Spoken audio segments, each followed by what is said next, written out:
Internet এই শব্দটা আজ আর নতুন নয়। এর অর্থ হলো ইন্টার কানেক্টেড নেটওয়ার্ক, অর্থাৎ নেটওয়ার্কের উপরে নেটওয়ার্ক। ইন্টারনেটকে অনেক সময় বিশাল এক মাকড়সা জালের সঙ্গে তুলনা করা হয়। এই জালে ছড়িয়ে আছে লক্ষ লক্ষ ওয়েবসাইট, ভিডিও এবং সোশ্যাল মিডিয়া পোস্ট, যেন এই জালে লেগে থাকা ছোট ছোট শিশির বিন্দুর মতো। এই জালটাই আমাদের সবাইকে অর্থাৎ পুরো বিশ্বকে একত্রিত করেছে। খাবার অর্ডার করা থেকে শুরু করে মুভি দেখা, পড়াশুনো করা, অফিসের কাজকর্ম সবকিছুতে ইন্টারনেট জড়িয়ে আছে। তবে আপনি কি জানেন এই ইন্টারনেট আসলে কিভাবে কাজ করে? চলুন আজকের এই ভিডিওর মাধ্যমে আমরা খুব সহজ ভাষায় জেনে নিই যে ইন্টারনেট কিভাবে কাজ করে এবং এর ভিতরে সেই প্রযুক্তিটা কি। সবার প্রথমে আমরা ইন্টারনেটের ইতিহাস নিয়ে আসি। আজকের এই ইন্টারনেটের জন্ম খুবই গুরুত্বপূর্ণ এক কারণে ঘটেছিল। যুদ্ধকালীন সময়ে সংযোগ রক্ষা করার জন্য এই ইন্টারনেটের জন্ম হয়েছিল। 1969 সালে আমেরিকার ডিফেন্স ডিপার্টমেন্ট আরপানেট নামে একটি প্রজেক্ট চালু করে। এই সিস্টেমের লক্ষ্য ছিল যুদ্ধকালীন সময়ে যদি কোনো অংশ বিধ্বস্ত হয়ে পড়ে তাহলে যেন অন্যান্য কম্পিউটারগুলো একে অপরের সঙ্গে সংযোগ রাখতে পারে বা যোগাযোগ করতে পারে। এই ইন্টারনেট ব্যবহার করে 1971 সালে প্রথম ইমেল পাঠানো হয়েছিল। এরপরে এই প্রযুক্তি ছড়িয়ে পড়ে বিশ্ববিদ্যালয়, গবেষণা কেন্দ্র এবং পরে সাধারণ মানুষের মাঝে। 1991 সালে চালু হয় ওয়ার্ল্ড ওয়াইড ওয়েব অর্থাৎ WWW এবং এরপর থেকেই ওয়েবসাইট ব্রাউজিংয়ের যুগ শুরু হয়ে যায়।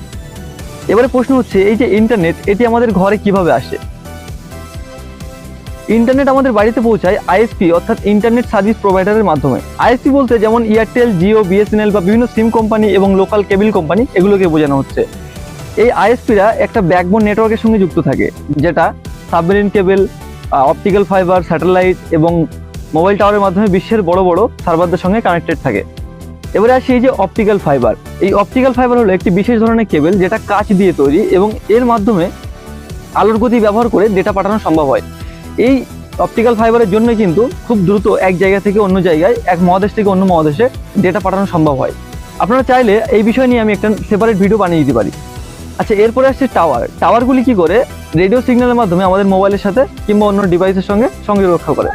ভাবুন, কোটি কোটি কম্পিউটার আর সার্ভার একে অপরের সঙ্গে যুক্ত, আর এই সংযোগগুলিতে তথ্য চলাচল করে খুব ছোট ছোট পথ ধরে। এগুলোকে নেটওয়ার্ক রুটও বলা হয়। তো এই যে নেটওয়ার্ক রুটে তথ্য চলাচল করে, এগুলিতে সুনির্দিষ্ট কিছু নিয়মের মাধ্যমে তথ্য চলাচল করে। তো এই নিয়মগুলিকে বলে প্রোটোকল। মূলত দুটি প্রোটোকল আছে, একটা হলো টিসিপি, অন্যটা হলো আইপি। টিসিপি অর্থাৎ ট্রান্সমিশন কন্ট্রোল প্রোটোকল।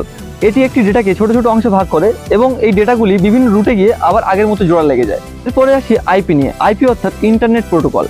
তো এই ইন্টারনেট প্রোটোকল প্রত্যেকটা ডিভাইসকে একটি নির্দিষ্ট ঠিকানা দিয়ে দেয়, যার মাধ্যমে খুব সহজেই একটা তথ্য এক জায়গা থেকে অন্য জায়গায় বা এক ঠিকানা থেকে অন্য ঠিকানায় পৌঁছাতে সুবিধা হয়। এবারে আমরা মাঝে মাঝে ডিএনএস বলে একটা কথা শুনে থাকি। তো ডিএনএস কথার অর্থ হলো ডোমেইন নেম সিস্টেম। আপনি যদি ব্রাউজারে লেখেন www.facebook.com, আপনার ব্রাউজার সেটি বোঝে না, আপনার ব্রাউজার বোঝে এক নির্দিষ্ট কোড। তখন আপনার কম্পিউটার যায় ডিএনএস অর্থাৎ ডোমেইন নেম সিস্টেমের কাছে। ডিএনএস হলো ইন্টারনেটের ফোন বুকের মতো, যেটি ডোমেন নামকে আইপি ঠিকানায় পরিবর্তন করে এবং আপনার কম্পিউটারকে বুঝতে সাহায্য করে যে একে কোথায় পৌঁছাতে হবে, এবং এইভাবেই আপনার কম্পিউটার সঠিক সার্ভারের সাথে কানেক্ট হতে পারে। এবারে প্রশ্ন হচ্ছে, এই যে সার্ভারটা কি? সার্ভার হলো সেই কম্পিউটার যেখানে একটা ওয়েবসাইটে সবকিছুই রাখা থাকে, ছবি, ভিডিও, টেক্সট, ফাইল সবকিছুই।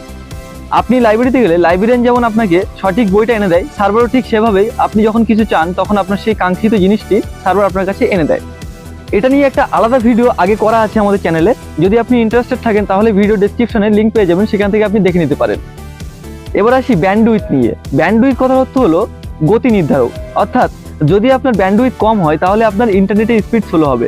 আপনি এটাকে একটা জানলার সাথে তুলনা করতে পারেন। আপনার জানলাটি যত বড় হবে তত আপনি বেশি বই একসাথে সেই জানলা দিয়ে ঢোকাতে পারবেন, আর জানলাটি ছোট হলে সেখান থেকে আপনাদের বই ঢোকাতে লেট হবে। তো ব্যান্ডউইথ তো সেই একই রকম, যত ব্যান্ডউইথ কম হবে তত ওয়েবসাইট লোড হতে সময় লাগবে এবং আপনার ভিডিও বাফার হবে। তো বিভিন্ন স্লো কাজকাম যেগুলো হয়, ল্যাগ করে, সেগুলো আপনার ব্যান্ডউইথের কারণে হয়ে থাকে। এবারে আসি ওয়াইফাই নিয়ে। এর পুরো কথা হলো ওয়্যারলেস ফাইডেলিটি।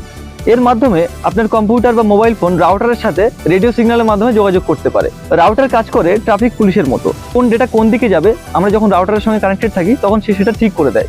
এবারে আসি HTTPS এবং VPN নিয়ে।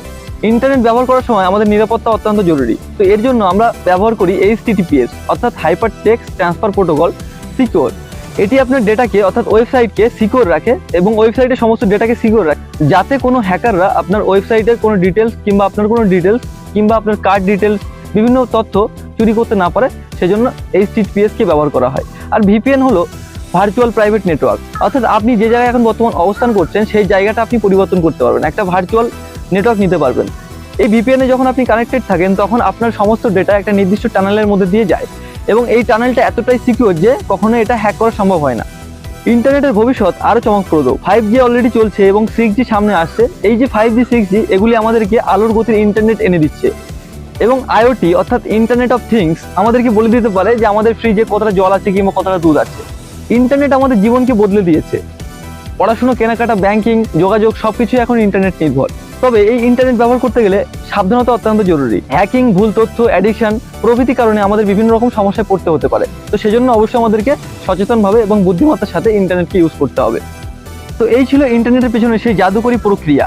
আজকের এই ভিডিও আপনাদের কেমন লেগেছে সেটা কমেন্ট করে অবশ্যই জানাতে পারেন এবং এরকম ধরনের ভিডিও ভবিষ্যতে আরো পেতে হলে অবশ্যই চ্যানেলটিকে সাবস্ক্রাইব করে রাখবেন। ধন্যবাদ। দেখা হচ্ছে পরবর্তী কোনো ভিডিওতে। সে পর্যন্ত সুস্থ থাকুন, ভালো থাকুন।